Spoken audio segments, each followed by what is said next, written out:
কৃষ্টি পাঠচক্রের আজকের ক্লাসে আলোচনা হবে নানা প্রসঙ্গের প্রথম খণ্ডের প্রথম চ্যাপ্টার, বিশেষ করে ধর্ম, কর্ম, আশ্রম, আদর্শ, এই নিয়েই এইটা টপিক। তা আমি আর এর বেশি ইন্ট্রোডাকশান না দিয়ে আজকের বক্তা যিনি আছেন শ্রদ্ধেয় ডক্টর শ্রীকুমার মুখার্জি, তার ব্যাপারে কিছু বলে দিই। আমাদের শ্রী শ্রী ঠাকুর অনুকূলচন্দ্রের আদর্শের যে আন্দোলন, যে সৎসঙ্গ আন্দোলন, জীবন বৃদ্ধির আন্দোলন, তার একজন অত্যন্ত সুবক্তা এবং ইন্দো আরিয়ান এক্সিস্টেন্সিয়ালিজম নিয়ে তিনি নানান জায়গায় খুব প্রোফাউন্ডলি প্রচার করে চলেছেন শ্রী শ্রী ঠাকুরের কথা, দেশে বিদেশে, এবং ইন্ডিয়ান গভর্নমেন্টেরও অনেক দূর অবধি, অনেক সেন্ট্রাল রিজন অবধি তিনি শ্রী শ্রী ঠাকুরের আদর্শকে নিয়ে গেছেন। অনেক ইউনিভার্সিটিতে তিনি শ্রী শ্রী ঠাকুরের আদর্শটাকে মূলধারা হিসাবে তার কারিকুলামের মধ্যে এস্টাবলিশ করার কাজ করেছেন। তিনি নিজে শ্রী শ্রী ঠাকুরকে নিয়ে পিএইচডি করেছেন। শ্রী শ্রী ঠাকুরের সোশিওলজিক্যাল অ্যাসপেক্টের ব্যাপারে তার দক্ষতার কোনো তুলনা হয় না। তার একটা ওয়েবসাইট আছে, আপনারা দেখতে পারেন, indoaryan.in। ওখানে আপনি দেখতে পারেন যে কিভাবে শ্রী শ্রী ঠাকুর তার আন্দোলনের মাধ্যমে Indo Aryan school of human resource ডেভেলপমেন্টের একটা ব্যাকবোন তিনি দিয়ে গেছেন। আর এই সেই ইন্দো আরিয়ান এক্সিস্টেন্সিয়ালিজম নিয়ে ইনি কাজ করেন। ঠাকুরের মূল যে ভাবধারা, সবাইকে নিয়ে একসাথে বেঁচে বেড়ে ওঠা, এবং তার যে কেন্দ্রবিন্দু তিনি হচ্ছেন আদর্শ, এইটাকে কত ভালোভাবে এবং কত ক্লিয়ারভাবে তিনি সবার সামনে তুলে ধরেছেন, সেটার ব্যাপারে আমাদের তো পরিচয় আছেই। সেটা নিয়ে আর আমি আপনারা ক্লাস করলেই বুঝতে পারবেন। তাছাড়া তার ব্যক্তিগতভাবে তিনি একজন টিচার, রাঁচির দিল্লি পাবলিক স্কুলে, ওখানে ইনফরমেশন টেকনোলজি পড়ান, এবং তিনি একসময় বেশ কিছু বছর আগে best teacher of the year অ্যাওয়ার্ডেও পুরস্কৃত। এপিজে আব্দুল কালামের হাতে তিনি পুরস্কৃত। তাছাড়াও তিনি অনেক বই লিখেছেন। তিনি একজন ডেডিকেটেড রিসার্চার। তিনি ঠাকুরের আদর্শ নিয়ে, তার বিজ্ঞান নিয়ে, অনেক কিছু নিয়ে তার বই আছে, এবং শ্রী শ্রী ঠাকুরের পঠন পাঠন সাধন ভজনেও তার অগ্রগতি অতুলনীয়। আর এই বিষয়ে বেশি না গিয়ে আমরা শ্রদ্ধেয় ডক্টর শ্রীকুমার মুখার্জি দাকে অনুরোধ করব যে আজকের ক্লাসটা আপনি শুরু করেন আমাদের মাস্টার উইদিনের কৃষ্টি পাঠচক্রের। জয়গুরু। জয়গুরু। মাস্টার উইদিনের তরফ থেকে যে এই বিশেষ প্রচেষ্টা, তার আন্তরিকভাবে সাফল্য প্রার্থনা করে আমাদের ইষ্ট দেবতা শ্রী ঠাকুর অনুকূলচন্দ্রের পদতলে এই চেষ্টার সাফল্য কামনা করে আজকে এই আলোচনা পর্বটা আমরা শুরু করছি। আজকে আমাকে যেটা বলতে বলা হয়েছে, যার উপরে আলোচনা করতে বলা হয়েছে, সেটা হলো নানা প্রসঙ্গে প্রথম খণ্ডের প্রথম চ্যাপ্টার। নানা প্রসঙ্গে সম্বন্ধে একটা ছোট্ট ইন্ট্রোডাকশন আমরা দিয়ে দিতে পারি। শ্রী শ্রী ঠাকুরের কাছে কৃষ্ণভূষণ ভট্টাচার্য এসেছিলেন, ওটা হবে 1930 বা 32 নাগাদ, যতদূর সম্ভব 31 বা 32, সৌভিক যদি মনে থাকে এটা আমাকে রেকটিফাই করে দিতে পারে। সম্ভবত 32 সালে এসেছিলেন শ্রী ঠাকুরের কাছে কৃষ্ণভূষণ ভট্টাচার্য। তার পরিচয় আপনারা অনেকেই জানেন। তিনি সেই সময় সিভি রমনের সাথে রিসার্চ করছিলেন। সিভি রমন যিনি নোবেল পুরস্কার পান, তার সাথে রিসার্চ করছেন, এবং একাডেমিক ক্যারিয়ারে তিনি অত্যন্ত প্রতিষ্ঠালব্ধ, ফার্স্ট ক্লাস গোল্ড মেডেলিস্ট সেই সময়ে কলকাতা বিশ্ববিদ্যালয়। ঠাকুরের সাথে দর্শনেতে ওই বিষয় বিস্তারিত আমি যাব না আজকে। দর্শনের পর তিনি একজন নিরস্বরবাদী বিজ্ঞান মনস্ক ব্যক্তিত্ব ছিলেন।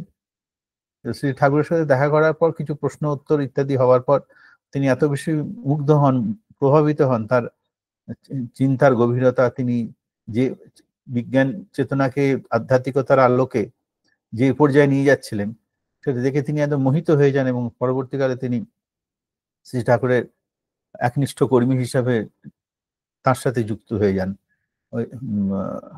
তো এই হলো তার একটা ব্যাকগ্রাউন্ড। তার ব্যাকগ্রাউন্ডটা এই জন্য দিচ্ছি যে এই নানা প্রসঙ্গের যে 4টে খণ্ড আছে, 4টে খণ্ডের যে যত প্রশ্ন করা আছে সেই প্রশ্নগুলোর প্রশ্নকর্তা হলেন শ্রীকৃষ্ণবর্ণ ভট্টাচার্য। তার নিজস্ব জীবনে যে প্রশ্নগুলি ছিল সেগুলো তিনি শ্রী ঠাকুরের কাছে করতেন এবং তার উত্তর সেখান থেকে তিনি যা পেয়েছিলেন সেগুলো তিনি এই 4টে খণ্ডেতে লিপিবদ্ধ করেছেন। বিশেষ বিশেষ প্রশ্ন, সব প্রশ্ন নয়, বিশেষ বিশেষ প্রশ্ন। তো প্রশ্নগুলোর যে বৈশিষ্ট্য এবং ক্যারেক্টার হিসাবে তিনি চ্যাপ্টারাইজেশন করেছেন, 4টে খণ্ডেতেই এই চ্যাপ্টার হিসাবে ভাগ করা আছে। তো সেই নানা প্রসঙ্গের প্রথম খণ্ডের প্রথম চ্যাপ্টার যেটা, যেখান থেকে তার প্রশ্নোত্তর পর্ব শুরু হলো, সেই চ্যাপ্টারটার উপর আমরা আজকে আলোচনা করব।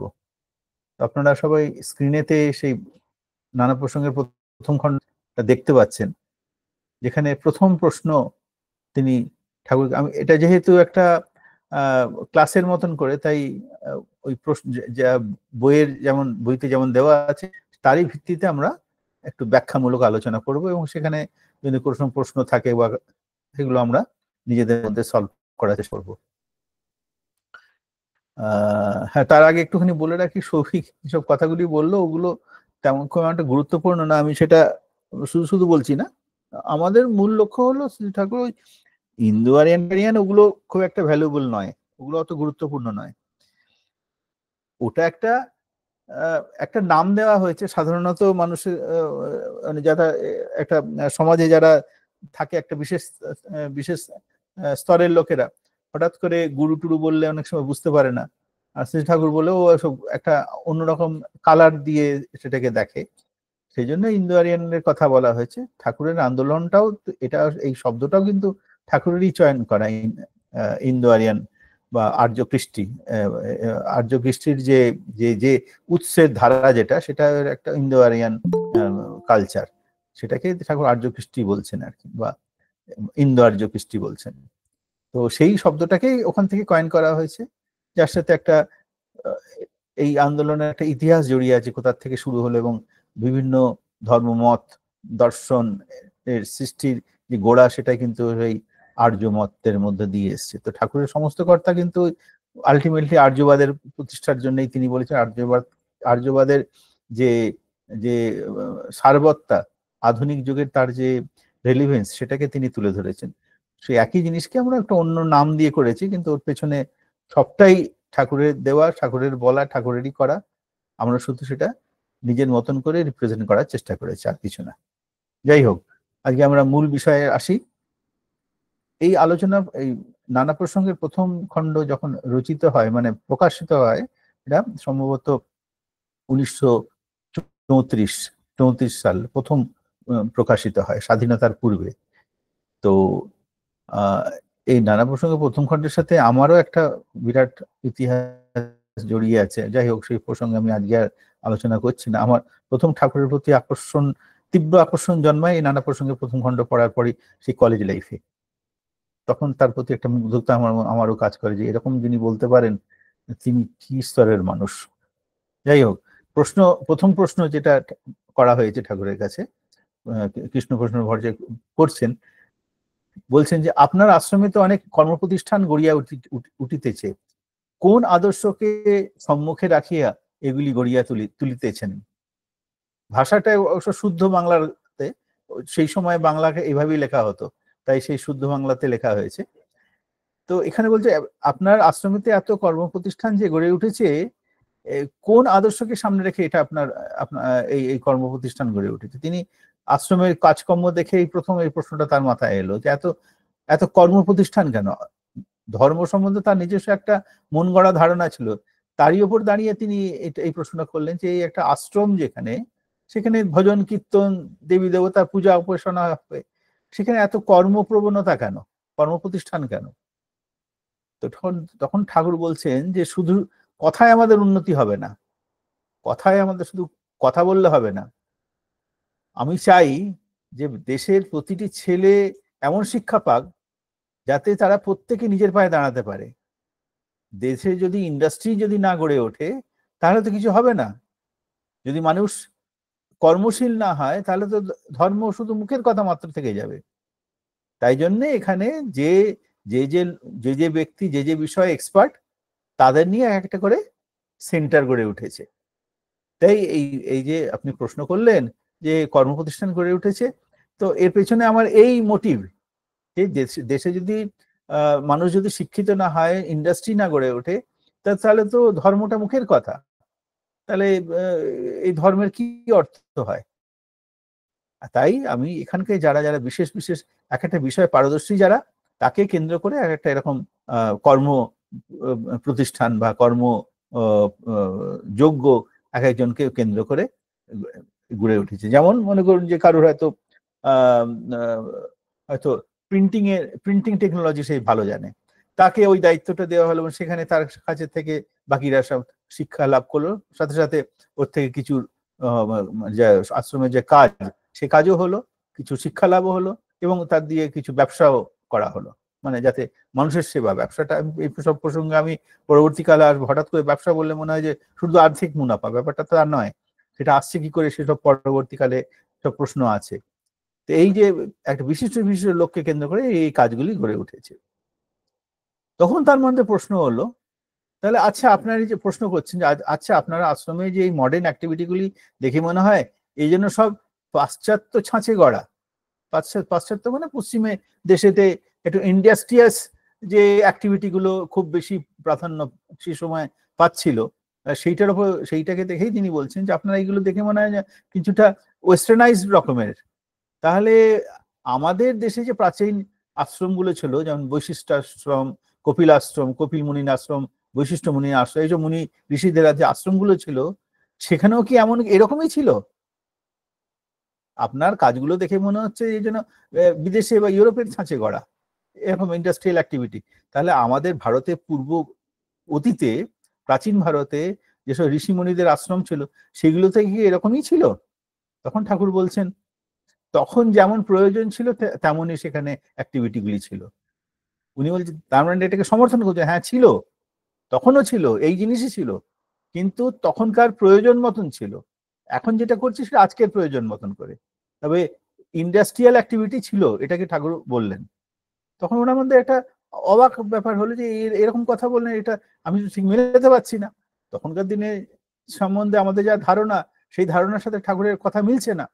তখন তিনি আবার প্রশ্ন করলেন এই সমস্ত অ্যাক্টিভিটি নিয়ে। তখন সরি, তাহলে বলছে যে এ তো আমি বুঝতে পারলাম না, তখনই কি এরকম কর্মপ্রবণতা ছিল? তিনি প্রশ্ন করছেন আবার আশ্রমের সহিত, সমাজের সহিত, রাষ্ট্রের সহিত কি কিরূপ সম্বন্ধ ছিল তখনকার দিনে? আপনি তো বললেন যে তখনকার দিনে তখনকার মতন আশ্রমগুলি পরিচালিত হতো এই একই উদ্দেশ্য নিয়ে। তাহলে কি তখনকার দিনের এই আশ্রমে তো এরকম কাজকর্ম চলতো? তাহলে যদি চলতোই তাহলে সেই আশ্রমের সাথে সমাজ রাষ্ট্রের সম্পর্ক কেমন ছিল? মানুষের সাথে, সমাজের সাথে, দেশের সাথে সেই আশ্রমগুলো কি রিলেশন ছিল? খুব বড় প্রশ্ন। এবার আস্তে আস্তে তিনি ঢুকছেন ভেতরে, ঠাকুরও সেইভাবে ইমিডিয়েটলি উত্তর দিচ্ছেন। আশ্রমগুলি ছিল আশ্রমগুলি ইনস্টিটিউশনস। আর সেখানে শ্রম, এখানে খুব ইম্পর্টেন্ট কথা এটা, যেখানে শ্রম করিয়া উত্তমে উৎকর্ষ ও শ্রেষ্ঠ কর্ম শিক্ষা করা যায় তাহাই আশ্রম বলে অভিহিত হইত। যেখানে শ্রম করিয়া উত্তমে উৎকর্ষ ও শ্রেষ্ঠ কর্ম শিক্ষা লাভ করা যায়, যেখানে পরিশ্রম করে নিজের যোগ্যতাকে আরো সানিয়ে, যোগ্যতাকে আরো, নিজের এফিসিয়েন্সিকে আরো বাড়িয়ে এবং কাজের ওপর দাঁড়িয়ে যে জ্ঞান লাভ করা যায়, সেইগুলিকেই আশ্রম বলা হতো।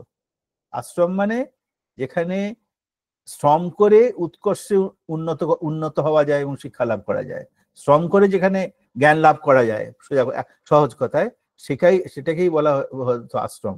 অর্থাৎ সেখানকার মতন করে এখানে শ্রম করে, কাজ পরিশ্রম করে, প্র্যাকটিক্যালি করে যে শিক্ষা লাভ করতো সেই শিক্ষার জায়গাগুলোই ছিল আশ্রম। তাহলে তারপর তিনি বলছেন তাহলে এডুকেশন ভেতর দিয়ে জীবনগুলিকে এমনভাবে মডুলেটেড করা হতো যাতে নাকি সমাজ, রাষ্ট্র ইত্যাদিকে নিয়ন্ত্রণ করা হতো। ব্যাপারটা কি, ওই আশ্রমগুলো ছিল মানুষ তৈরির একটা কারখানা। মানুষ তৈরির কারখানা মানে মানুষ তৈরি করে মানুষগুলোকে হেলদি করে করে তুলছে, ব্যাপারটা নয়। সেটা হয়তো ছিল, তাকে আরো যোগ্য করে তোলা হতো, তার ভেতরে এফিসিয়েন্সিটাকে সম্পূর্ণ এক্সট্রাক্ট করে তাকে আরো বেশি এফিসিয়েন্ট করে তোলা হতো, প্র্যাকটিক্যাল ওয়ার্কের মধ্যে দিয়ে, বাস্তবে করার মধ্যে দিয়ে। শুধু আমরা এখনকার দিনে যে স্কুল কলেজেতে বেশিরভাগ আমরা কি পড়ি, শুধু বই পড়ি আর পরীক্ষা দিই। ওখানে যে আগে তুমি কাজ করো, কাজ করার পর সেখান থেকে যা অভিজ্ঞতা হলো, এবার তোমাকে থিওরিতে নিয়ে এসে থিওরি গুলোকে বোঝানো হবে। ফার্স্ট প্র্যাকটিক্যাল, দেন থিওরি। তখনকার সিস্টেমটা ওরকমই ছিল। ঠাকুর সেই সিস্টেমটা আজকের মতন করে চালু করার চেষ্টা করেছিলেন। বর্তমান শিক্ষা ব্যবস্থাতে আমরা কি দেখি, মানে সারা বছর শুধু বই পড়ে যাচ্ছি, আমরা বই মুখস্থ করে যাচ্ছি, ফর্মুলা মুখস্থ করে যাচ্ছি, আর সেগুলো পরীক্ষাতে লিখছি, ভাবছি আমরা ডিগ্রি লাভ করলাম। কিন্তু এই জন্য এই শিক্ষার মধ্যে দিয়ে ইন্ডাস্ট্রিয়াল ডেভেলপমেন্ট সেভাবে কিন্তু হচ্ছে না। যাই হোক, এসব আলোচনা পরবর্তীকালে আছে। তো এমনভাবে তাকে নিয়ন্ত্রণ করা হতো, এইভাবে তাকে এডুকেটেড করা হতো যাতে নাকি সে নিজের পায়ে এসে দাঁড়াতে পারে। এবং সেখান থেকে পাশ করে যারা নিজের পায়ে যখন দাঁড়াচ্ছে, তো নিজের পায়ে দাঁড়াচ্ছে মানে সে সমাজের বুকে গিয়ে দাঁড়াচ্ছে, সে কর্মশীল হয়ে উঠছে, সে যোগ্যতার একটা শীর্ষে গিয়ে পৌঁছচ্ছে। যখনই সেই মানুষগুলি কর্মশীল এবং যোগ্যতার শীর্ষে গিয়ে পৌঁছবে, প্রকৃত শিক্ষিত হয়ে উঠবে। এখনকার ডিগ্রি পাওয়াটাকে শিক্ষা বলা হয়, তখনকার দিনে ডিগ্রি পাওয়াকে শিক্ষা বলা হতো না।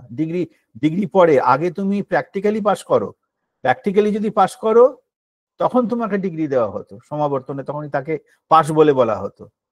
মানে চরিত্রের মধ্যে সেই শিক্ষাটা যতক্ষণ না আসবে, প্র্যাকটিক্যাল অ্যাপ্লিকেশনের মধ্যে সেই শিক্ষাটা যত না আসবে, ততক্ষণ সে কিন্তু পাস করলো না। যতক্ষণ না সেটা হবে ততক্ষণ তাকে ওর মধ্যে থাকতে হবে, শিক্ষার মধ্যে থাকতে হবে। তো তখন তাকে ডিগ্রি দেওয়া হতো। তো যখনই সেই লোকগুলি যখন সমাজে যাবে, অটোমেটিক্যালি সে নিজের যোগ্যতাকে অ্যাপ্লাই করে সেখানে সে উৎপাদন ব্যবস্থাকে সে আরো এফেক্টিভ করে তুলবে। এফেক্টিভ করে তুললেই তখন পুরো সমাজ, রাষ্ট্র তার দ্বারা সমৃদ্ধ হবে। তাহলে স্বাভাবিকভাবে সমাজের রাষ্ট্রের মধ্যে কোনো অভাব থাকবে না। তো এটাই উনি বলতে চাইলেন, এইভাবে সে তখন চলতো আর কি। তাহলে তখন এবার প্রশ্ন করা আছে, শিক্ষার জন্য তো সেই সময় ছিল ব্রহ্মচর্যশ্রম। ব্রহ্মচর্যশ্রমে তো ইন্ডাস্ট্রির কোনো স্থানই নেই। মানে উনি নিজস্ব ধারণা দিয়ে বলছেন, তখনকার দিনে ব্রহ্মচর্য আশ্রম করা চলতো, সেখানে আবার ইন্ডাস্ট্রি কোথা থেকে এলো? আপনি ইন্ডাস্ট্রি বলছেন, তখনকার দিনে তো ধ্যান, জপ, মানে সেন্সটা ব্রহ্মচর্য আশ্রম বলতে তিনি যেটা বলছেন, না ধ্যান, জপ, যজ্ঞ, পুজো পাঠ ইত্যাদি, এইসবই তো তখনকার দিনের আশ্রমে ছিল বলে জানি। এখানে আবার ইন্ডাস্ট্রি কোথেকে এসে গেল? আপনি এত ইন্ডাস্ট্রি কথা বললেন, সেটার সাথে আমি তো মেলাতে পারছি না। এই প্রশ্নটা তিনি করলেন, খুব বাস্তব প্রশ্ন একদম। এবার ঠাকুর কি বলছেন, ব্রহ্মচর্য আশ্রমের প্রধান অঙ্গ ছিল তপস্যা, সেবা ও ভিক্ষা। খুব ইম্পর্টেন্ট কথা, এই তিনটে কথা আমাদের মনে রাখতে হবে। ব্রহ্মচর্য আশ্রম মানে আমরা কি বলি, যে রাত দিন তপস্যা করছে, ভিক্ষি করছে, মানে ওই যা ভিক্ষা করে যা এলো সেগুলো খাওয়া দাওয়া করলো, আর শাস্ত্র আলোচনা হচ্ছে, হোম যজ্ঞ হচ্ছে, ধ্যান সাধনা হচ্ছে। এটাই বোধহয় ব্রহ্মচর্য আশ্রম। আর আশ্রমের কাজই হলো এই। তিনি একদম জিনিসটাকে পুরো অন্য কালার করে দিলেন। ব্রহ্মচর্য আশ্রমের প্রধান অঙ্গ ছিল তপস্যা, সেবা ও ভিক্ষা। এটা হলো যজন যাজন ইষ্টভৃতি এসে গেল। এইটা কি ঠাকুর নতুন করে যজন ইষ্টভৃতি কথা বলেছেন? ব্যাপারটা কি, তপস্যা, সেবা ও ভিক্ষা মানে তপস্যা হয়ে গেল কি জ্ঞানার্জন, শাস্ত্র চর্চা করা, জ্ঞান অর্জনের মধ্যে এটাও এসে যাচ্ছে। ধ্যান, তপস্যা করা, নিজস্ব মেডিটেশনের মধ্যে দিয়ে নিজের ভেতরের সিস্টেমটাকে আরো এফিসিয়েন্ট করে তোলা, আরো বেশি সেন্সিটিভ করে তোলা, আরো বেশি সংবেদনশীল করে তোলা, যাতে ভেতরের যে আমার যে চেতনার স্তর আরো বেড়ে যায়, মানে আরো ফাইনার থটস আমি রিসিভ করার ক্ষমতা আমার মধ্যে বাড়ে। মেডিটেশনের মধ্যে দিয়ে তাই হয়, যেটা আমরা দীক্ষার মধ্যে দিয়ে পেয়েছি। তো যেটাকে আমরা আমাদের ভাষায় বলি যজন, মানে পঠন পাঠন, নাম ধ্যান সাধন ভজন এইগুলো। আচ্ছা, দ্বিতীয় কি বলছেন? সেবা। এরপরে সে গেল সমাজের সাথে কানেকশন। ওই যে প্রথমে বসলো, এর সাথে সমাজের কি কানেকশন ছিল? সেবা মানে গুরুর সেবা, গুরু পরিবারের সেবা এবং পরিবেশের সেবা। এনভায়রনমেন্ট, সেলফ এনভায়রনমেন্ট অ্যান্ড আইডিয়ালের কথা যে আমরা বলি, এখানে এসে যাচ্ছে যে গুরু সেবা করা। গুরু সেবা না, গুরু ভক্তি না হলে তো সেখান থেকে জ্ঞান লাভ করতে পারবে না। গুরুর সাথে তার একটা আত্মীয়তা সম্পর্ক হওয়া চাই, সেটা তো জ্ঞান লাভ হবে না। গুরু সেবা, গুরু পরিবারের সেবা, না হলে সেই যোগ্যতা লাভ করতে পারে না। তারপরে পরিবেশের সেবা। পরিবেশের সেবা ব্যাপারটা কি? বাস্তবে সেবা, পরিবেশের প্রতিটি খোঁজ খবর রাখা প্রত্যেকের, কার কি অভাব অভিযোগ। যেই না অভাব অভিযোগগুলো সে দেখলো, সেই অভাব অভিযোগগুলোকে কিভাবে মিট করা যায়, সেগুলোকে কি করে সলভ করা যায়। যখনই ওই অভাব অভিযোগগুলো সলভ করার চিন্তা ভাবনা আরম্ভ হয়ে যাবে, তখনই তার মধ্যে এসে যাবে একটা innovative attitude, scientific aptitude develop করবে, যে কি কোন কোন কাজের মধ্যে দিয়ে এই সমস্যা, সমাজের এই সমস্যাগুলোকে দূর করতে পারা যায়। সেই নিয়ে চলে গেল, তখন রিসার্চ ওয়ার্ক শুরু হয়ে গেল। ওই গবেষণা করতে করতে করতে করতে নানা রকম চিন্তা ভাবনা তার মধ্যে আস্তে আস্তে করলো। আর ওখানে গুরুদেব যিনি রয়েছেন, যিনি ঋষি, তিনি তাদের গাইড করে যাচ্ছেন। এবং ওখান থেকে যা আবিষ্কার করছে বা যা ইনোভেশন হচ্ছে, সেইগুলোকে আবার অ্যাপ্লাই করে প্র্যাকটিক্যালি সলিউশন দেওয়া, সলভ করা সমাজের। এই যে সমাজের সাথে ডাইরেক্ট কানেকশন, সেটাকেই বলছে সেবা, সার্ভিস টু দ্য এনভায়রনমেন্ট, যেটাকে আমরা বলি যাজন। যাজন মানে ওই আমরা কথার মধ্যে থেকে যাচ্ছি, এরা বলছেন ঠাকুর যে আসল সেবা হল, আসল ওই যে পরিবেশের সেবা মানে সেখানে গিয়ে তাদের সমস্যাগুলোকে বোঝা এবং সমস্যাগুলোকে বুঝে নিয়ে তার সলিউশন বার করা, এবং সলিউশনগুলো বার করে আবিষ্কার করে সেগুলোকে আবার সেখানে অ্যাপ্লাই করে তাদের সমস্যা থেকে তাদের মুক্ত করা। এটা যে কোনো ফিল্ডে হতে পারে, স্বাস্থ্য হতে পারে, রোজগার হতে পারে, আরো উন্নততর ব্যবস্থা হতে পারে। এই করতে করতেই তো আমাদের পুরনো শাস্ত্রেতে এত যে টেকনোলজির কথা বলা হয়, যেগুলো সমস্ত চুরি হয়ে ইউরোপিয়ান ইউনিয়ন নিয়ে চলে গেছে, আমরা সবগুলো ফেলে দিলাম, ওগুলোকে কোনো ভ্যালু দিলাম না। ওই যে এই যে প্রশ্ন হচ্ছে না, যে আশ্রমেতে তো এখানে ব্রহ্মচর্য, সেখানে ইন্ডাস্ট্রি কোথায়? আমাদের তো ওই ধারণা হয়ে গেছে সেখানে ইন্ডাস্ট্রিয়াল বা ইন্ডাস্ট্রিয়াল অ্যান্ড সাইন্টিফিক ডেভেলপমেন্টের কোনো কাজই তো সেই যুগে ছিল না। আমাদের একটা ভুল এরকম ধারণা হয়ে গেছে, কিন্তু ব্যাপারটা তা নয়। প্রচুর তারা থিওরি গুলোকে অ্যাপ্লাই করে প্রচুর ইন্ডাস্ট্রিয়াল ডেভেলপমেন্ট হয়েছিল, টেকনোলজিক্যাল ডেভেলপমেন্ট হয়েছিল, যেগুলো শাস্ত্রেতে বিভিন্ন সংস্কৃত শ্লোকের মধ্যে ভর্তি লেখা রয়েছে। সেগুলো আমরা সব ফেলে দিয়েছিলাম, আমরা কোনো ভ্যালু দিইনি। সেগুলো সব ওরা বিদেশিরা সব নিয়ে গিয়ে এই ওয়ার্ল্ড ওয়ারেতে, বিভিন্ন ওয়েপন্সতে, এই স্যাটেলাইটের টেকনোলজি, তোমার অ্যারোপ্লেন টেকনোলজি, তারপর অ্যাটমিক টেকনোলজি, অ্যাটমিক যে সায়েন্স, অ্যাটমিক পাওয়ার, হ্যাঁ, তারপরে বিভিন্ন মিসাইলস, সমস্তগুলো এর সমস্ত ইন্ডিকেশন এখানে কোড আকারে কোডিং করে রাখা ছিল। এগুলো সব ডিকোড করেছে। এখন বলে অনেকে যে জার্মানিতে ভারতীয়দের থেকে বেশি বড় সংস্কৃতি পণ্ডিতেরা আছে, তারা রাত দিন একান্তে রিসার্চ করে, এসবগুলোকে বার করে, এখনো কাজ চলে যাচ্ছে সেখানে। আমরা সেগুলোকে, সেই বইগুলোকে বস্তা পচা বলে ফেলে দিলাম, ওগুলো ভ্যালুই আমরা বুঝলাম না। যাই হোক, তো এই যে সেবার মধ্যে দিয়ে পরিবেশকে জানা এবং তার সলিউশন বার করে সেগুলোকে অ্যাপ্লাই করা, এর মধ্যে দিয়ে একটা ইন্ডাস্ট্রিয়াল ডেভেলপমেন্টের একটা ওপেন স্কোপ তৈরি হয়ে যায়। তারপরে কি বলছে? ভিক্ষা। ভিক্ষা মানে কি? এই যে আমরা সেবা দিলাম এবং সেবার বিনিময়ে তখন মানুষের কাছে কিছু, তারা তুমি যা পারো আমাকে দাও।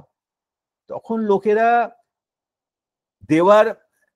দিতে পারলে নিজেকে ধন্য মনে করে, এরকম মানে একটা মানুষের কাছে যদি প্রচুর পরিমাণে আমি সেবা পাই, তাকে তো দিতে দিতে আমার প্রাণ গদগদ হয়ে উঠবে, তারা আনন্দে তাদেরকে দিতে চাইতো। এই যে ভিক্ষা,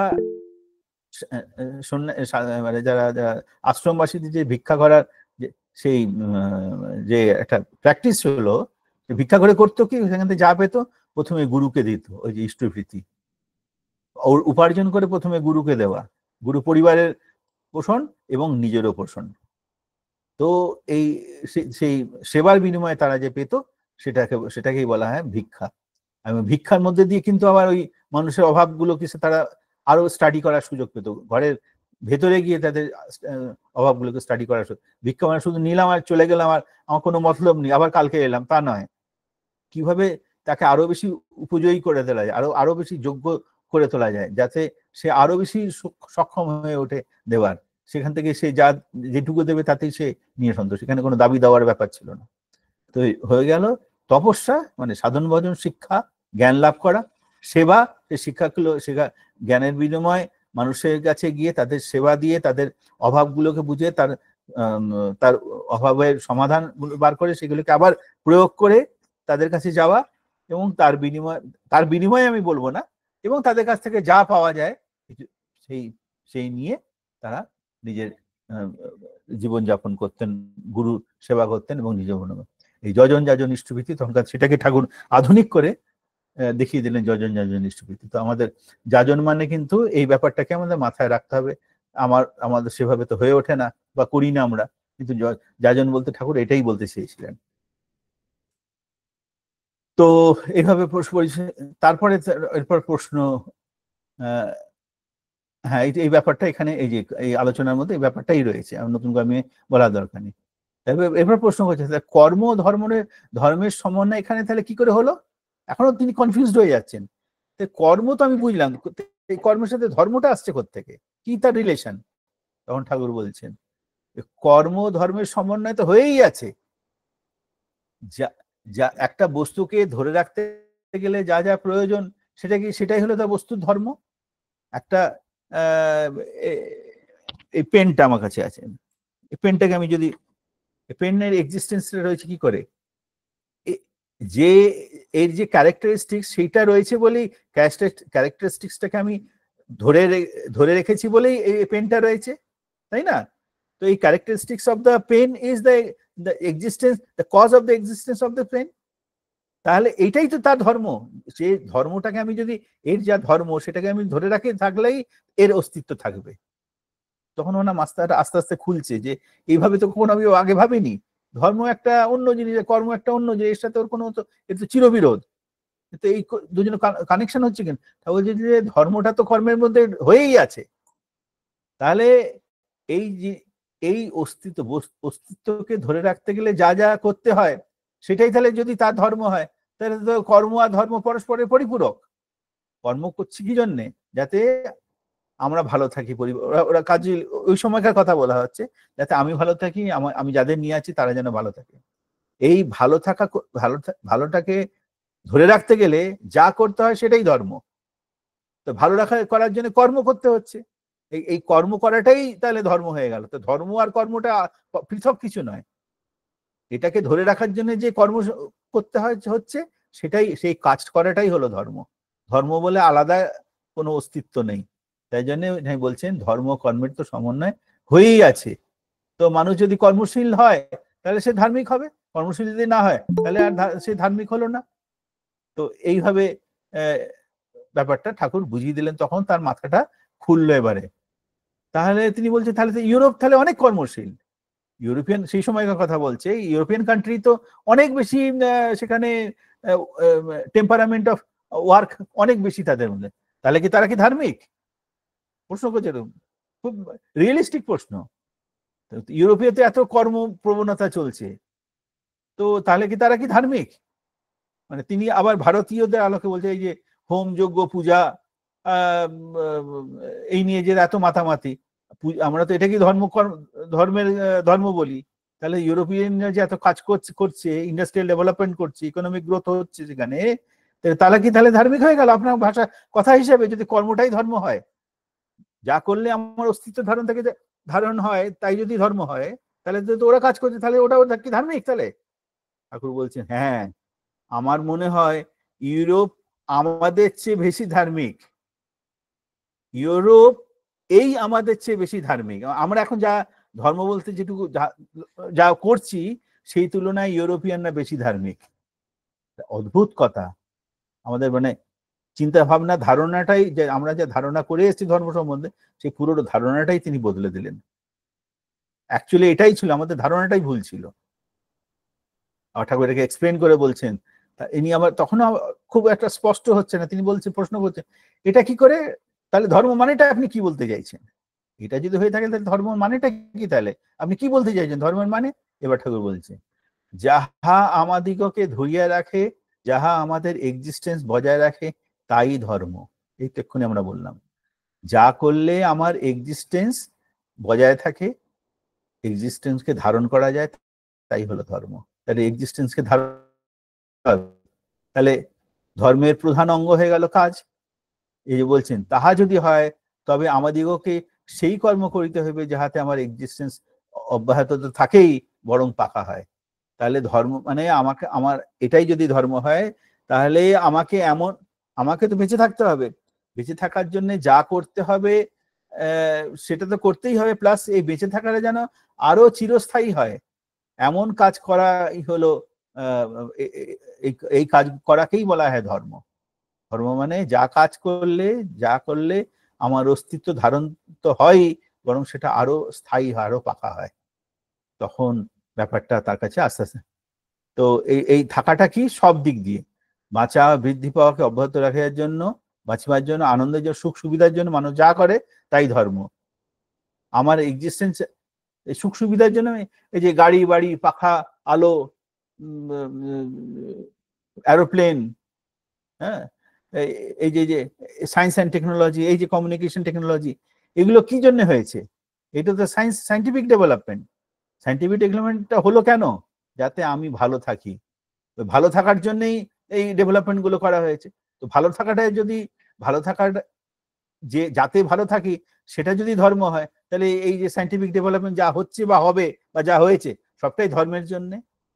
ঠাকুর এক জায়গায় বলছেন যে সায়েন্সের ধর্ম থেকেই বিজ্ঞানের জন্ম, বিজ্ঞানটা এসছে ধর্ম থেকে। মানে মানুষ থাকতে চায়, ভালো থাকতে চায়, থাকার জন্য যা কিছু করতে হয়, সেই করার মধ্যে দিয়ে যে যে ডেভেলপমেন্ট, সায়েন্টিফিক ডেভেলপমেন্ট হয়েছে, সেটাই বেঁচে থাকার, ভালোভাবে বেঁচে থাকার তাগিদ থেকেই হয়েছে। তাই ধর্ম থেকেই বেঁচে থাকার তাগিদটাই করাটাই যদি ধর্ম হয়, তাহলে তো এই ধর্ম থেকে বিজ্ঞানের সৃষ্টি। তো আগে ধর্ম, তবে বিজ্ঞান। আমরা একটু বিজ্ঞান টিজ্ঞান পড়ে আমরা বলি না, না না আমি সায়েন্স মানে, আমি ধর্ম টর্ম ঈশ্বর ভীষণ মানি না, মানি না, নাম মুখে হয়তো মানে না, তো তুমি যেটা মানো না সেটা আমরাও মানি না। তুমি ধর্ম বলতে যেটা বুঝছো, বা তুমি ধর্ম ঈশ্বর বলতে যা বুঝছো, সেই ঈশ্বর ধর্ম আমরাও মানি না। আসলে মানি না নয়, ওটা ধর্মই নয়, বা ওটা ঈশ্বর তত্ত্বই নয়। প্রকৃত ধর্ম বলতে এইটাই বোঝায়, যা করলে আমি ভালো থাকি, এবং তার জন্য সেখান থেকেই সায়েন্সের ডেভেলপমেন্ট, সায়েন্স অ্যান্ড টেকনোলজির ডেভেলপমেন্ট, ইন্ডাস্ট্রিয়াল ডেভেলপমেন্ট।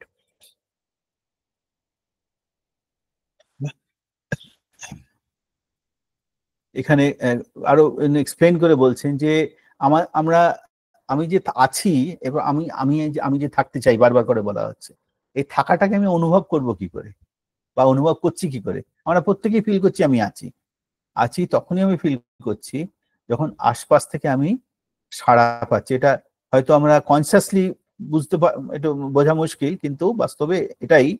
আনকনসিয়াসলি আমরা এই এই পরিবেশ থেকে যে ইম্পালস গুলো পাই, সাড়াগুলো পাই, সেই সাড়াগুলো আমাকে আঘাত করে, আমার উপরে সংঘাত সৃষ্টি করে বলেই আমি বুঝতে পারি যে আমি আছি। আমাকে যদি এমন জায়গায় দেওয়া হতো এখানে কোনো সংঘাতের কোনো প্রশ্ন নেই, কোথার থেকে আমি সাড়া পাচ্ছি না, তখন আমি আছি কিনা তার উপরে আমার একটা ডাউট এসে যাবে, সন্দেহ এসে যাবে। এটা এক্ষুনি বুঝতে আমাদের পক্ষে একটু অসুবিধা হতে পারে, কিন্তু এটা বাস্তব। তাহলে পরিবেশ ছাড়া আমার থাকাটাকে আমি ফিল করতে পারি না। তো পরিবেশ বাদ দিয়ে যদি আমার থাকাটা মানে ফিল যখন যদি না করতে পারি, তাহলে পরিবেশকেও বাঁচিয়ে রাখতে হবে আমাকে, আমার থাকার স্বার্থে, আমার নিজের স্বার্থেই আমার পরিবেশকে বাঁচিয়ে রাখতে হবে। তখনই সার্ভিস টু দ্য এনভায়রনমেন্ট আমার এসে যাবে, for my existence. It is kind of selfishness, but greater selfishness. মানে এটা আমার নিজের স্বার্থেই আমি করছি, কিন্তু আমাকে ঠাকুর অন্য ভাষায় ঠাকুর বলছে তুমি স্বার্থপরই হও, আমি চাইছি তুমি স্বার্থপর হও, কিন্তু সেই স্বার্থপরতাটা বড় স্বার্থপর হতে বলছে। পরিবেশকে বাদ দিয়ে আমি একা যদি থাকার কথা ভাবি, তাহলে কিন্তু সেটা প্রকৃত স্বার্থপর হওয়া হলো না, এটা খুব পার্সিয়াল এবং খুব সেটা মানে অলমোস্ট নেগেটিভ স্বার্থপরতা হলো, ওটা ঠিক হলো না, প্রকৃত স্বার্থপর হয়ে উঠতে পারলাম না। আমি আমার ভালো করতে পারবো না, তাহলে আমার ভালোটা তখনই নিশ্চিত হবে যখন পরিবেশ যার উপরে আমি দাঁড়িয়ে আছি সেটাকে ভালো রাখতে পারবো। যেমন আমি ভালো থাকতে চাই, আমি ভালো খেতে চাই, তো ভালো খাবার রিসোর্স গুলো যদি আমি রোজ পিওর দুধ খেতে চাই, দুধটা আসবে কোত্থেকে? গরুর থেকে। আমি যদি গরুর সেবাই যদি না করি, আমি কথা বলছি, তাহলে আমি দুধটা পাবো কোত্থেকে? আমাকে ভালো দুধ খেতে গেলে আমাকে গরুকে বাঁচিয়ে রাখতে হবে। তো এটা তো খুব অবভিয়াস ব্যাপার।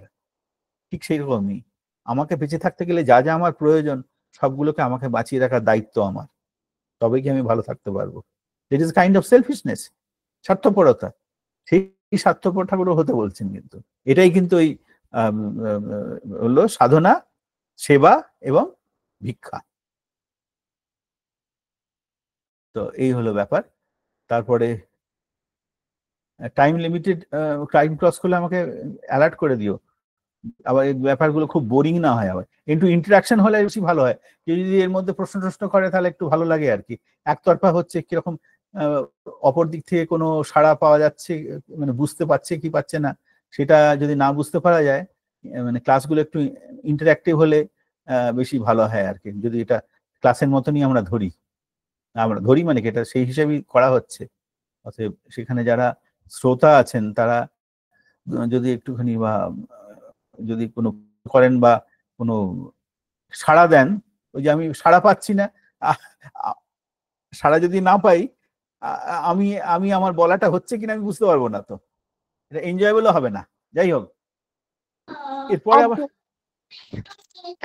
জেঠু বলতে পারি? নিশ্চয়ই নিশ্চয়ই। আগে জেঠু খুব ভালো লাগছে, আমরা আছি শুনছি, আমি আর আমার মা শুনছি।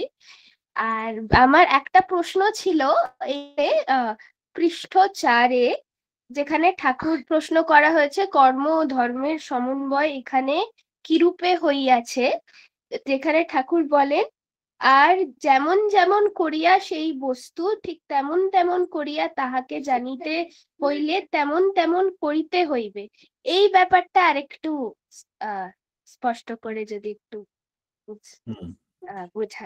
বোঝান খুব ভালো। আমিও জিনিসটাকে বোঝার চেষ্টা করছি, তুমি যেটা বললে ওর ভেতরে ওখানে এই যে একটা বস্তু, একটা পেন আমার হাতে রয়েছে, পেনটা কেন পেন, তার ভেতরে কিভাবে সে পেনটা পেন হয়ে উঠলো, এই সমস্ত মেকানিজমটাকে বোঝা, জানা এবং তার উপরে পূর্ণ আধিপত্য লাভ করা, এটা যতক্ষণ না হচ্ছে ততক্ষণ এটাকে এর উপরে এই সম্বন্ধে আমার পূর্ণ জ্ঞান লাভ হলো না। এই পেনটা কেন পেন, কোন কোন অবস্থার মধ্যে দিয়ে এই পেন, কি কি তার বৈশিষ্ট্য, কোন কোন বৈশিষ্ট্যের সমন্বয়ে এটা এই পেনটা পেন হয়ে উঠলো, সেই সেই সেই পুরো মেকানিজমটার উপরে যতক্ষণ না আমার বাস্তব জ্ঞান লাভ হচ্ছে ততক্ষণ আমি এই পেন সম্বন্ধে আমার জ্ঞান হলো না। পেনের অস্তিত্ব, যা জানিয়ে পেনের অস্তিত্ব, সে সবটাকে বোঝাই মানে পেনটাকে বোঝা, মোটামুটি ব্যাপারটা এই আমি বুঝেছি আর কি। এরপরে এক্সাক্ট এটা বোঝা গেল, কিন্তু এক্সাক্ট আমি লাইনটা যদি আরেকবার বলতে, কোন প্রশ্নটা কোথায় যেন রয়েছে, এই কমেন্ট করি, এইটা কোন পেজেতে? এটা হচ্ছে তার আগের পাতা, 4-এ আগে, এখানে কর্ম ধর্মের আগে, কর্ম ধর্মের সমন্বয় এখানে কিরূপে হইয়াছে। আচ্ছা, কর্ম ধর্মের সমন্বয় যাহা, হ্যাঁ আচ্ছা, এইবার ধর্ম, হ্যাঁ ঠিক ঠিক, এটা কিছুটা আমি টাচ করে বেরিয়ে গেছি। এর সাথে ধর্মের আর কর্মের সম্পর্ক কি? যার জন্য এর এক্সিস্টেন্সটা যার উপরে দাঁড়িয়ে, সেইটাই হলো তার ধর্ম। বাক্যের পেনের ধর্ম কি? যার জন্য এটা পেন, সেইটাই তার ধর্ম, মানে তার যে বিশেষ বৈশিষ্ট্যের জন্য এটা অন্যের থেকে আলাদা। এই পেনটা থাকার জন্য যা যা ইনগ্রেডিয়েন্টস দরকার, যে যে পার্সেন্টেজে দরকার, যে শেপে দরকার, যে এর থেকে যা কাজ আমি পেতে চাই, সেই সমস্ত বৈশিষ্ট্যগুলি এই বস্তুটির মধ্যে আছে বলেই এটা এটা কলম। তাই সেই সেই সেই এর থাকাটা যার যার যে কারণে এর থাকাটা মানে এর বৈশিষ্ট্যটা বজায় রয়েছে, এটাই তার ধর্ম। তাই এটাকে এই অবস্থায় ধারণ করতে গেলে, এই অবস্থায় আনতে গেলে যা করতে হবে সেটাই কর্ম, সেটাই এই পেনটাকে ধরে রাখার কর্ম, তাই নাকি? এই পেনটাকে বানাতে গেলে আমি যদি সমস্ত এর ব্যাপারটা আমি না জানি, তাহলে তো, এবং সেই হিসাবে কাজ না করি, তাহলে পেনটা তো পেন হবে না।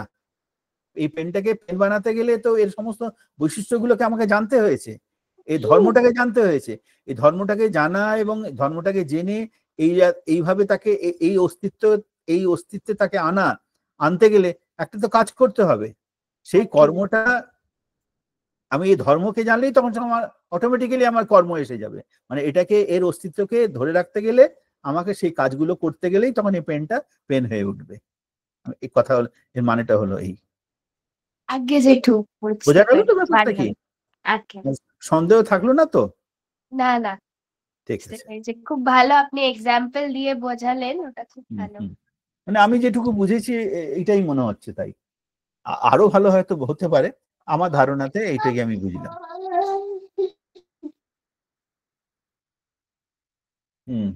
তো যাই হোক, আমি সাড়া যদি না পাই, আমার অস্তিত্বকে আমি বোধ করতে পারবো না। এবার প্রশ্ন হচ্ছে, অন্যের বাঁচা ও বৃদ্ধি পাওয়া যদি বজায় রাখে, আমার প্রশ্ন করছেন, অন্যকে ভালো রেখে, অন্যকে বাঁচিয়ে, অন্যকে বাড়িয়ে, তাহলে কি আমার কি সুখ সুবিধা হতে পারে? বলছে আপনি বলছেন যে পরিবেশকে বাঁচিয়ে রাখলে আমার থাকাটা আরো সুনিশ্চিত। আমরা এখন বুঝে ফেলেছি কিছুটা, কিন্তু এনার তখনও অস্পষ্ট রয়েছে, তিনি তখনও বুঝে উঠতে পারছেন না যে আপনি পরিবেশের সেবা করছেন, সেখানে আমার ভালোর সাথে কি সম্পর্ক। তখন ওইটাকে আরো ক্ল্যারিফাই করছে, আমি যে আমি, সেটা যদি পরিবেশ না থাকে, সেটা তো আমার বোধটা তো আমার মধ্যে আসবে না। সে পরিবেশের জন্য আমার বোধটা আমার কাছে, আমার মধ্যে রয়েছে। অতএব যার জন্য আমি বোধ, তাকেই আমি যদি না ধরে রাখি, তাহলে আমি বোধটাই থাকবো না, বা আমার অস্তিত্বই থাকবে না। তাই পরিবেশের উদ্বোধনই হলো আমার আমার আমার বেঁচে থাকার একমাত্র উপাদান। যার জন্যে আমার আমিত্ববোধ, সেই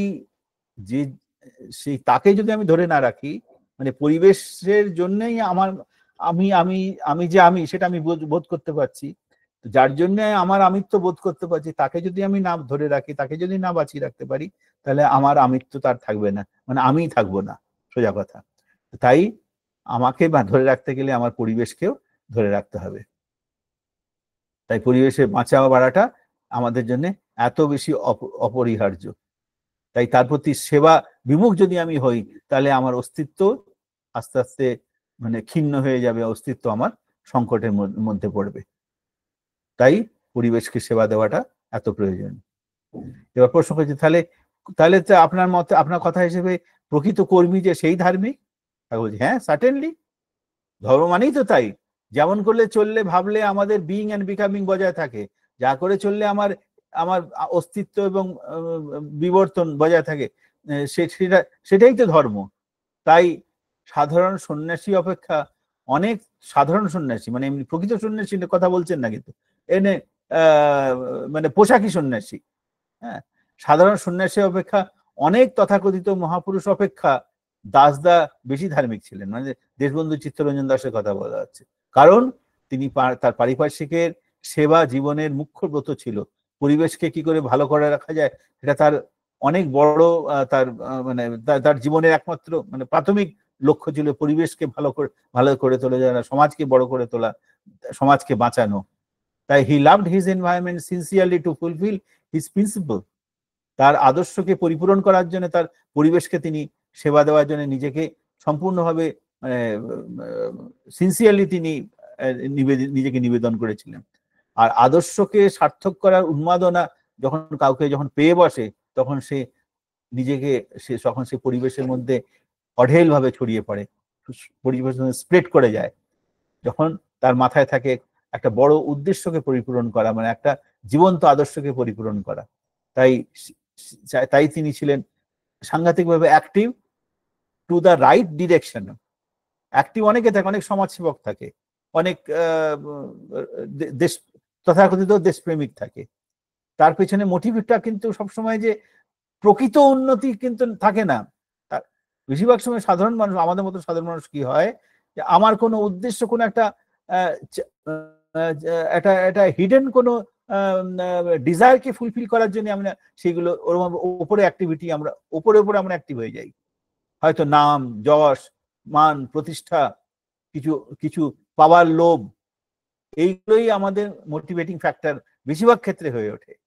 কিন্তু একটা মানুষ যখন আদর্শের সাথে যুক্ত হয়, পরম পুরুষের সাথে যুক্ত হয়, জীবনে যখন একজন পুরুষোত্তমের মতন কোন ঠাকুরের মতো কোনো মানুষ যখন তার সাথে যদি একটা মেন্টাল বন্ডিং অ্যাটাচমেন্ট হয়ে যায়, তাকে ফুলফিল করার বাসনা যখন তার মধ্যে জেগে যায়, তখন পরিবেশের যা সেবা হয় সেটা হয় বাস্তব সেবা। কেননা তার মধ্যে কোনো হিডেন ডিজায়ার থাকে না, ফলে সেবাটা ইন রাইট ডিরেকশন ওটা মানে ইয়ে করে, ডিরেক্টেড হয়, তাহলে প্রকৃত মানুষের তখনই উপকার হয়।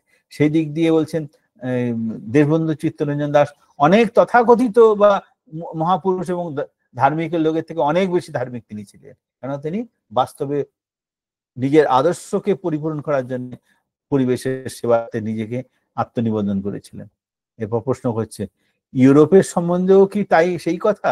ঠাকুর বলছেন, হ্যাঁ, তাদের সম্মুখে কতগুলি সুবিধা আছে, যখন আবার তাদের মধ্যে আবার কতগুলি অসুবিধাও আসে। যখনই কোনো অসুবিধা এসেছে, সেইগুলিকে সলভ করার জন্য তারা তীব্রভাবে সেই কাজের মধ্যে লেগে গেল। যেমন হয়তো একটা ম্যালেরিয়া এলো, রোগ একটা, ইমিডিয়েটলি সবাই মিলে লেগে পড়লো, কি করে তার উৎস কি, কারণ কি, কিভাবে ছড়াচ্ছে, কি করলে তার সমাধান করা যায়, তারও কি উপায়। যখনই কোনো সমস্যা হয় তাকে সলভ করবার জন্য মানে সবাই মিলে লেগে পড়ে। একটা জাতি কখন জাতির মৃত্যু কখন হয়? ঠাকুর বলে এটা খুব গুরুত্বপূর্ণ কথা, যখন তার মধ্যে অনুসন্ধিৎসা শেষ হয়ে যায়, ইনকুইজিটিভনেস যখন কম হয়ে যায়, তখন একটা জাতি আস্তে আস্তে আস্তে দুর্বল হয়ে পড়ে। একটা জাতি, তার মানে জাতি উন্নতি হয় কি করে? যখন তার মধ্যে ইনোভেটিভ অ্যাটিটিউড, ইনোভেটিভ টেম্পারামেন্ট আস্তে আস্তে রাইজ করে, মানে মানুষের মধ্যে একটা গবেষণামূলক প্রবৃত্তি যখন রাইজ করে, তখনই একটা জাতি উন্নতি করে। এই গবেষণামূলক প্রবৃত্তিটা আসে থেকে আবার সেই চলে যাচ্ছে প্রথম দিকে। এই ছোটবেলা থেকে শিক্ষার পরিবেশ, শিক্ষা যখন ইন্ডাস্ট্রিয়াল এডুকেশন যখন হবে, প্র্যাকটিক্যাল বেসড এডুকেশন হবে, সোসাইটি বেসড এডুকেশন হবে। সোসাইটি বেসড মানে mind how to where is the application of my knowledge for the social development। এই রিলেশনটা, এই কানেক্টিভিটিটা যখন এডুকেশনের মধ্যে আমরা না ঢোকা, আমি যে পড়ছি, এটা সোশ্যাল অ্যাপ্লিকেশন কি, how this could be applied for the to solve the problems of the society, সেই লিঙ্কগুলো যদি আমাদের এডুকেশনের মধ্যে না ইম্পার্ট করা হয়, তাহলে তো এটা একটা বেরসিক পড়াশোনা হয়ে যাবে। তাহলে ওই কটা টাকা রোজগার করবো তার জন্য পড়াশোনা, এখন তাই হয়ে গেছে। সেখানে ইনোভেশনের আর প্রশ্ন আসে না, ইনোভেটিভ অ্যাটিটিউড ডেভেলপ করে না। তো এই যে আগেকার যে শিক্ষার কথা বলা হতো, প্র্যাকটিক্যাল বেসড এডুকেশন, মানে পরিবেশের সাথে যোগাযোগ রক্ষা করার মধ্যে দিয়ে যে এডুকেশন, সেখানে মানুষ সবসময় ইন্ডাস্ট্রিয়াল হয়। এবং তার মধ্যে কেন হয়? কারণ তার মধ্যে থাকে একটা ইনোভেটিভ অ্যাটিটিউড, মানে সবসময় একটা আবিষ্কার করার একটা প্রবণতা। একটা এখানে বলছে জাতির চরিত্র নির্ভর তখনই উন্নত হয়, আরো শক্তিশালী হয়, যখন তার মধ্যে একটা ওই ইনকুইজিটিভনেস, তার মধ্যে একটা ফ্লো সাধারণ মানুষের মধ্যে গ্রো করে, তার মধ্যে ওই তোমার ওই ইনোভেটিভ অ্যাটিটিউড যখন গ্রো করে, তখনই একটা জাতি উন্নতি হয়। এইটা যখনই ফেল করে যায়, মানুষের মধ্যে ইনোভেশনের একটা ইচ্ছা যখন কমে যায়, তখন জাতি আস্তে আস্তে পতনের দিকে যায়, দুর্বল হয়ে যায়। তো আমরা চারিদিকে তাকালে আমরা বুঝতে পারি যে সাধারণ মানুষের প্রবণতাটা কোন দিকে। সেই হিসেবে এখানে নতুন করে আমার কিছু বলার নেই, আমরা নিজেরাই বুঝিয়ে দিয়ে নিতে পারবো।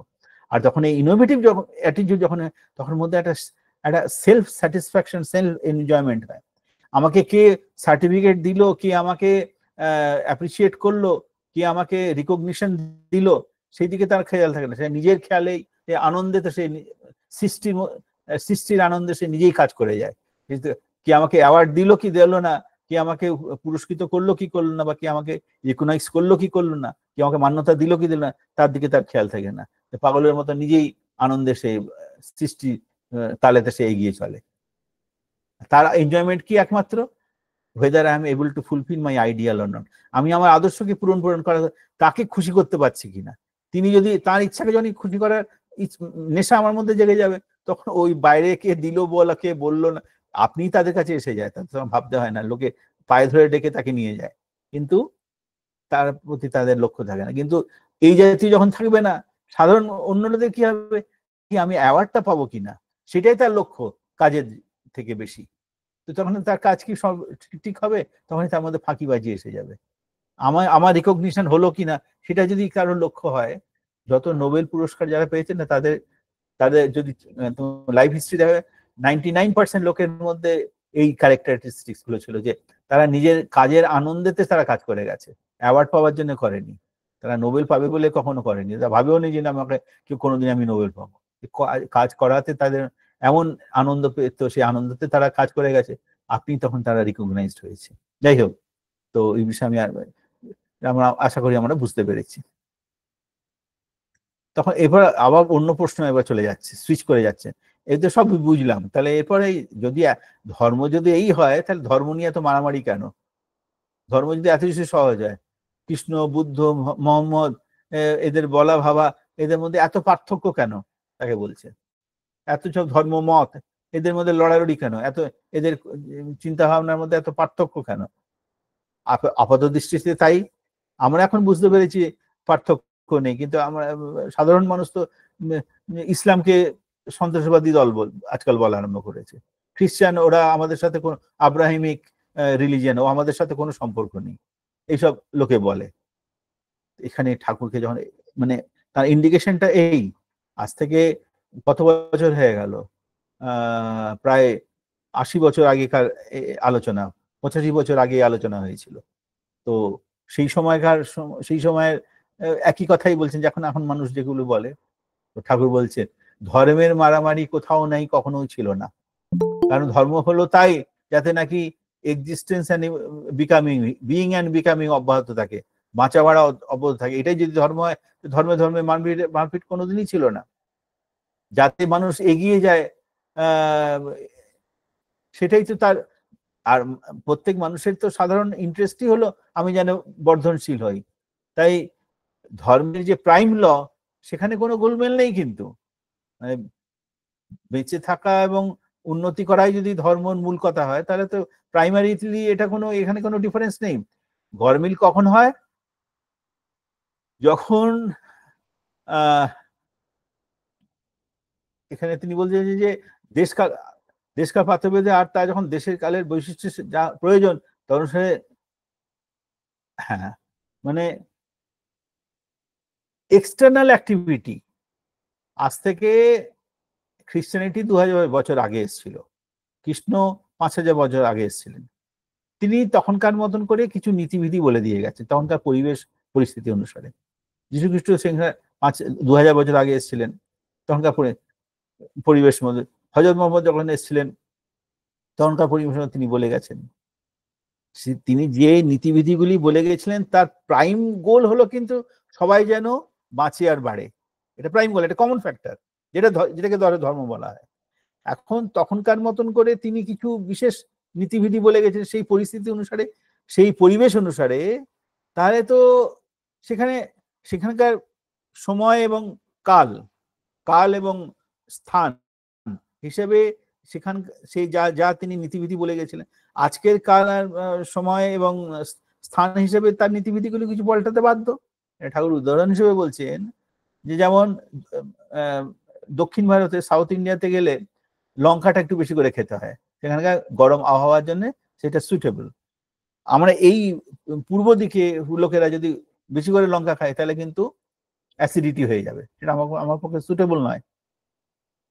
এখন ওই যে লঙ্কা খাওয়া না খাওয়া নিয়ে যদি আমরা লড়াই করি, তাহলে সেটা বোকামি। লঙ্কা খাওয়ার উদ্দেশ্য কি সাউথ দিয়ে, এখানে লঙ্কা কম খাওয়ার উদ্দেশ্য কি? এখানে আমি যেন ভালো থাকি, সুস্থ থাকি। তাহলে এই সুস্থ থাকাটা হলো ধর্ম। আর এই যেখানে ওই পরিস্থিতি অনুসারে লঙ্কা খাওয়া, এই পরিস্থিতিতে লঙ্কা না খাওয়া, এটা হয়ে গেল সম্প্রদায়। তাই সম্প্রদায় ধর্ম নয়, মতগুলো ধর্ম নয়, মতের যে মূল উদ্দেশ্য সেটা হলো ধর্ম। তাই বলে হয় ধর্ম এক, মত অনেক হতে পারে, ধর্ম চিরকাল এক। সেটাই তিনি বলতে চাইছেন। তো লড়াইটা ওখানে। ও বলছিল আমি লঙ্কা খাওয়াটাই হলো ধর্ম, ধর্মের মধ্যে চালিয়ে দিল। এ বলছে না লঙ্কা না খাওয়াটাই ধর্ম, এবার মারামারি শুরু করে দিল, আমার এটা মানতে হবে, বলছে না এটা মানতে হবে। কিন্তু এটা সম্পূর্ণ বোকামি, অজানার জন্যই ব্যাপারটা হয়। তিনি বলছেন এই ব্যাপারগুলো মানুষ জানে না। তখন প্রশ্ন করা হয়েছে তাই যদি হয় তাহলে ধর্ম ধর্মে এত বিরোধ কেন? আপনি যদি এটাই বলে থাকেন যে ধর্ম এক আর এগুলো বিভিন্ন মত, তাহলে এত বিরোধ কেন? কি করে এত বিদ্বেষ, ঘৃণা, হিন্দু মুসলমান খ্রিস্টান এদের মধ্যে ঘৃণা বিদ্বেষ কেন? তখন বলছে এই ঘৃণা, এই হিংসার কারণই হলো না জানা। প্রকৃত খ্রিস্টান, প্রকৃত মুসলমান, প্রকৃত যে যারা, তাদের মধ্যে কোনো পার্থক্য থাকে না। আমি একজন হিন্দু ব্রাহ্মণ হয়েও ইসলামকে গ্রহণ করতে পারি, তাতে কোনো পার্থক্য হয় না। কেন? কেননা তো যদি তার প্রতি শ্রদ্ধাশীল হতে পারি, যিশুর প্রতি আমি গভীরভাবে শ্রদ্ধাশীল হতে পারি, হওয়াটাই স্বাভাবিক। কিন্তু আমার পূর্বপুরুষের যা নীতিবিধি যেগুলি আমি পালন করে যাচ্ছি সেগুলি করব। নীতিবিধিটা তো ধর্ম নয়। ধর্ম তো হলো যাতে আমি ভালো থাকি। ভালো থাকার জন্য যিশুর প্রতি শ্রদ্ধা আবশ্যিকভাবে কর্তব্য, হযরত মুহাম্মদের প্রতি শ্রদ্ধা রাখাটাই আবশ্যিকভাবে কর্তব্য। কেননা তিনি সেই একই ধর্মের কথাই বলেছেন, আমি যেটা করতে চাইছি। এখন লড়াইটা তখনই হয় যখন আমরা এই ব্যাপারগুলো বুঝতে পারি না, ভুল করি, তো তখনই লড়াইটা হয়। তো এই হলো কথা। তো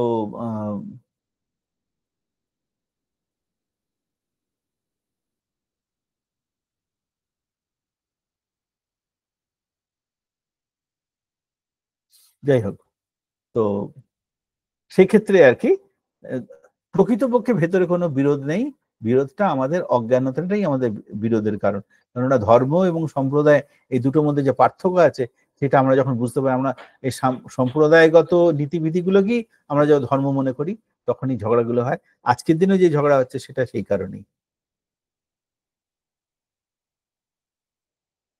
এটাকে আরো বেশি করে বলছে, হিন্দুকে তো মুসলমানরা কাফের মনে করে, আর খ্রিস্টান যারা যারা খ্রিস্টানটি সেভাবে মানে না, তারা তো পেগান বা হেদেন মনে করে। তাহলে তাহলে কোথায় মিলটা হচ্ছে? কোথায় মিলের সুযোগ সম্ভাবনা কোথায়? তখন ঠাকুর আরো গভীরে যাচ্ছেন, কাফের মানেটা কি?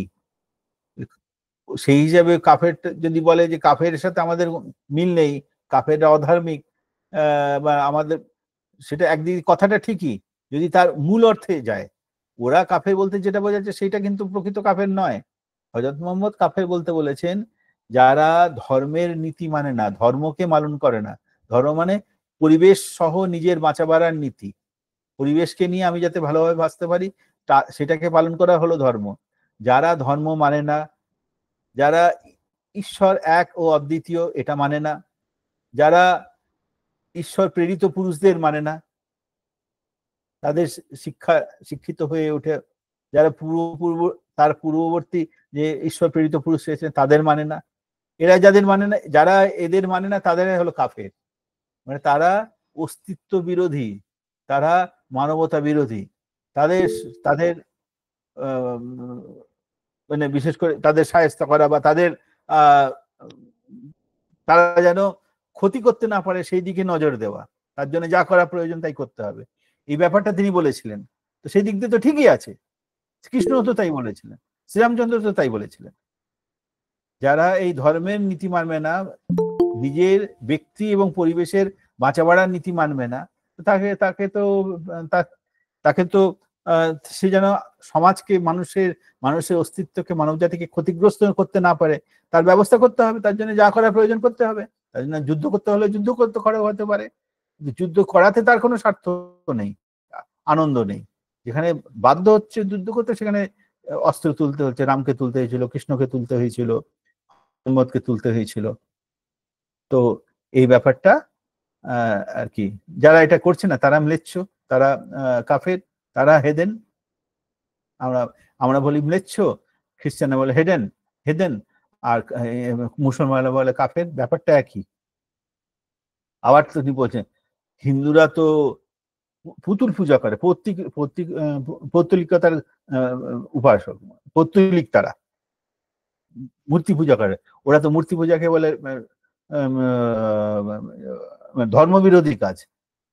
ঠাকুর বলছে আমরা কখনোই পৌত্তলিক ছিলাম না, আমরা কোনোদিন এই মূর্তি পূজা বা দেবী ঈশ্বরের নামে মূর্তি কখনো পূজা আমরা করিনি।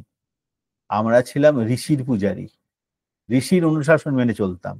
এটা বলছে হিরো ওয়ার্শিপার। হিরো ওয়ার্শিপার মানে ঋষির পূজারী, ঋষির অনুশাসন মেনেই আমরা চলতাম। আর্যদের এই নিয়ম ছিল চিরকালই।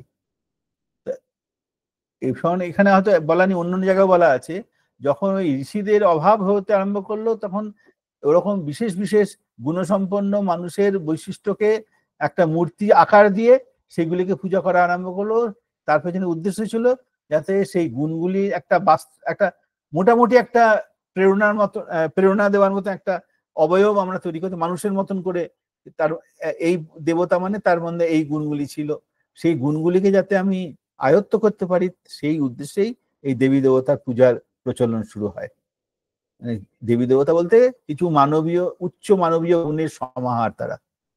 যখন মানুষগুলোর অভাব আমরা বোধ করতে আরম্ভ করলাম, মানুষগুলো সেভাবে পেলাম না, তখন এই মূর্তি বানিয়ে সেই মানুষগুলোকে স্মরণ করা। যেমন আমার বাবা মা আজকে সশরীরে পৃথিবীতে নেই, আমার সামনে এই ছবি লাগানো রয়েছে, ছবিটা দেখে আমার সেই স্মৃতিটা আমার মধ্যে আবার জাগ্রত হয়। তো মূর্তিগুলো ওইভাবেই করা হয়েছিল যাতে ওই গুণগুলো, ওই গুণসম্পন্ন মানুষগুলি যেগুলি ছিলেন তাদের যেন আবার স্মরণে এনে সেই গুণগুলোকে কিছুটা আমরা যেন আন্দাজ করতে পারি, এই কারণে করা হয়েছিল। আমরা ওই মূর্তি পূজা আমাদের লক্ষ্য ছিল না, আমরা ছিলাম চিরকালই ঋষির পূজারী, এটাই ঠাকুর বলতে চাইছেন।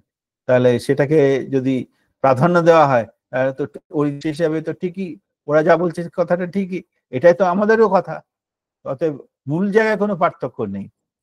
যারা এই নিয়মগুলো পালন করতো না, যারা ওই ঋষিকে বাদ দিয়ে, এক সেকেন্ড একটু ফোন আসছে,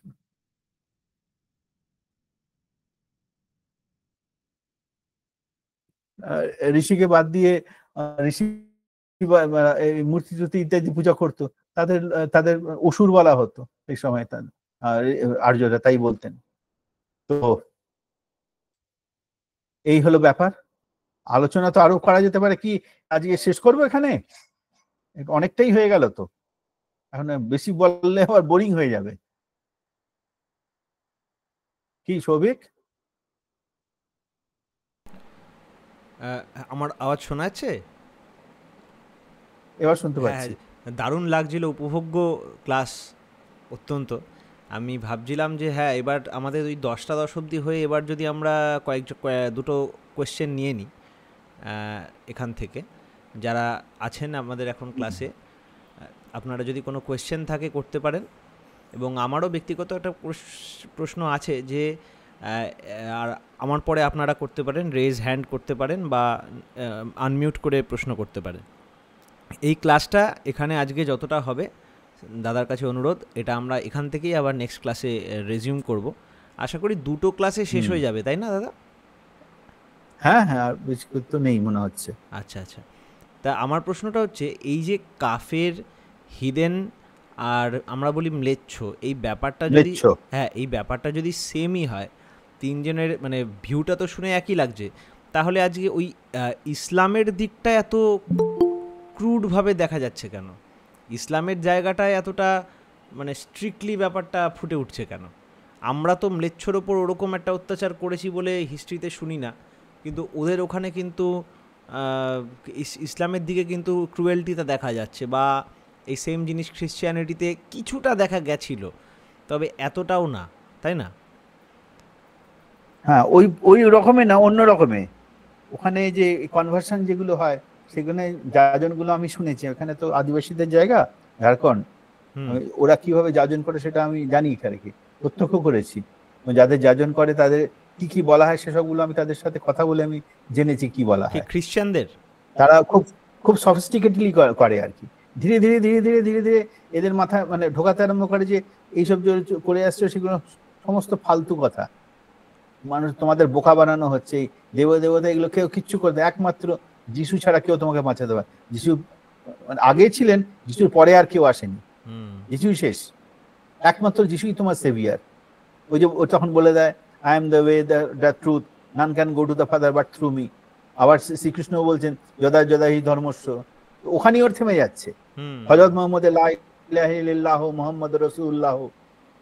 তো ওদের কথাগুলোই একই, কিন্তু যেহেতু মানুষ এক, ভাবনা একটাই, কথাগুলো এক, আমরা সেটাকে মিস ইন্টারপ্রেট করবো যে না ওই যিশু শেষ হয়ে গেল, ওই হযরতই শেষ হয়ে গেল, ওই কৃষ্ণই শেষ, এর আগে কিছু হবে না, একমাত্র কৃষ্ণ। একটা বিশাল গ্রুপ আছে কিন্তু কৃষ্ণ ছাড়া আর কাউকে ভগবানই মানে, ঈশ্বরই মানে না, আছে না? তো এই এদের মুসলমানদের ক্ষেত্রে কি হয়, ওরা একটুখানি কি বলে রেজিমেন্ট টাইপের ওদের প্রথম থেকেই আর কি, ওদের ওদের মুভমেন্টটাই ছিল, কেননা অত্যন্ত কঠিন পরিস্থিতির মধ্যে দিয়ে ওরা ওদের ইসলামিক এই মুভমেন্টটা শুরু হয়েছিল, অত্যন্ত কঠিন পরিস্থিতি, সবচেয়ে অপোজিশনের মধ্যে দিয়ে ওরা গেছিল প্রাকৃতিক ভাবে এবং সামাজিক ভাবে। যেখানে হযরত মুহাম্মদের জন্ম হয়েছিল সেই সময় আরবের কোনো সামাজিক নিয়ম বলে কিছু ছিল না, যে যাকে পাচ্ছে মেরে দিচ্ছে, যে যাকে পাচ্ছে লুটে নিচ্ছে, মানে হযরত আসার পর ডিসিপ্লিন হয়, মানে সেই সমাজের মধ্যে অত্যন্ত কঠোর ডিসিপ্লিনারি মুভমেন্টের একটা প্রয়োজন ছিল। এরপর কি হলো, আমি যেটুকু আমি বুঝেছি যে ইসলামের মিস ইন্টারপ্রিটেশন শুরু হলো, মানে হযরত যেভাবে বলে গেছিলেন তার থেকে বিকৃতি হওয়া আরম্ভ হলো। সেই বিকৃতিটা এমন ওই কঠোরতার মধ্যে বিকৃতিটা ঢুকে গেল, মানে কঠোর বিকৃতি এসে গেল আমার যেটা স্টাডি।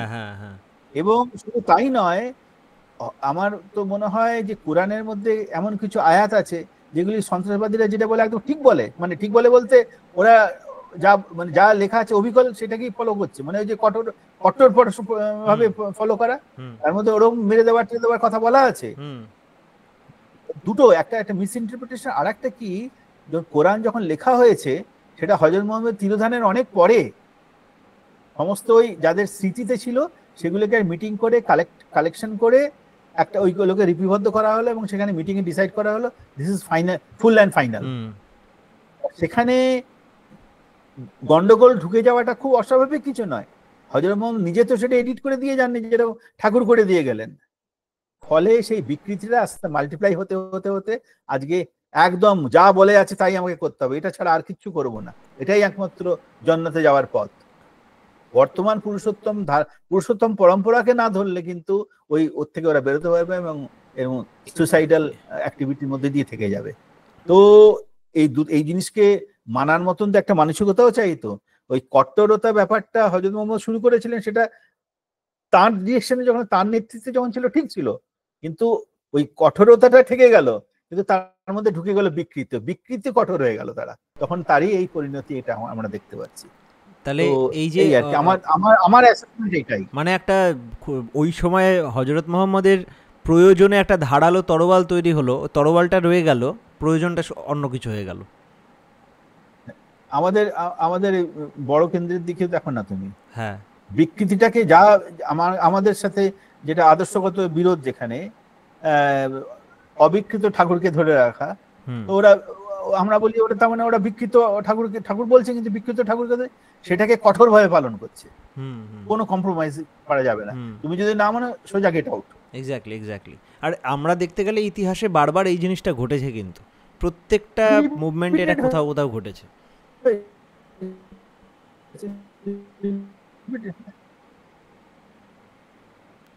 করে গুরুত্ব দিয়ে লিখিয়ে ছাপিয়ে চারদিকে ছড়িয়ে দিয়ে গেছেন, তো ফলে যারা প্রকৃত সত্যান্বেষী তারা ঠিক খুঁজে বার করে নিতে পারবে।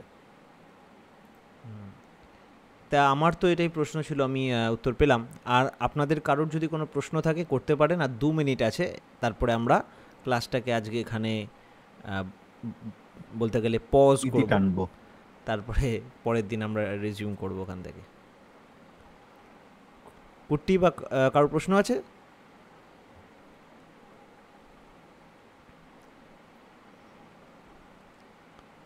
আমি আগে জিজ্ঞেস করেছিলাম, এখন তারপর থেকে ক্লিয়ার আছে। আচ্ছা হুম। আচ্ছা,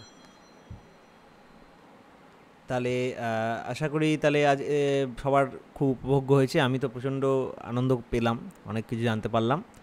তা এখানেই তাহলে আজকে আমরা বন্ধ করছি। যারা যারা দেখলেন তাদের আমরা বলি, এই কৃষ্টি পাঠচক্র ক্লাস আমরা ঠাকুরেরই আদর্শ, ঠাকুরের লিটারেচার থেকে নিয়ে আমরা পড়ি, সেটা নিয়ে তুলনামূলক আলোচনাও করে থাকি এবং বই ধরে ধরে, এবং আমরা সেটার সাথে আরও স্টাডি করে সেটার ব্যাপার থেকে সেটার আরও পার্ট বার করে, হ্যাঁ, আমরা সেটা নিয়ে স্টাডি করি।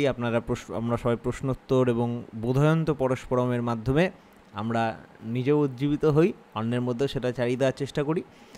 আমরা এই লাইভ ক্লাসে যদি আপনারা জয়েন করতে চান, আমাদের মাস্টার উইদিন কমিউনিটি বলে একটা হোয়াটসঅ্যাপ চ্যানেল আছে এবং হোয়াটসঅ্যাপ গ্রুপ আছে, আর কমিউনিটিও আছে, ওখানে আপনারা যুক্ত হতে পারেন। এবং ফেসবুকে ইত্যাদি চ্যানেল বা আমাদের ফেসবুক পেজ, ওখানে তো লিঙ্ক দেওয়াই হয়, সেখান থেকে আপনারা জয়েন করতে পারেন। আমি শ্রীকুমার দাকে অশেষ কৃতজ্ঞতা জানাই, প্রণাম জানাই, এবং খুবই ভালো লাগলো। জয় গুরু, জয় গুরু। এবং আগামী দিনে এই ক্লাসটা এখান থেকে যেন দাদা কন্টিনিউ করেন, সেই বিষয়ে এরা অনুরোধ জানিয়ে আজকে শেষ করছি। ধন্যবাদ। দেবুদা জয়গুরু, দেবুদা, হ্যাঁ, দেবুদা আছেন, জয়গুরু। দেবুদা জয়গুরু।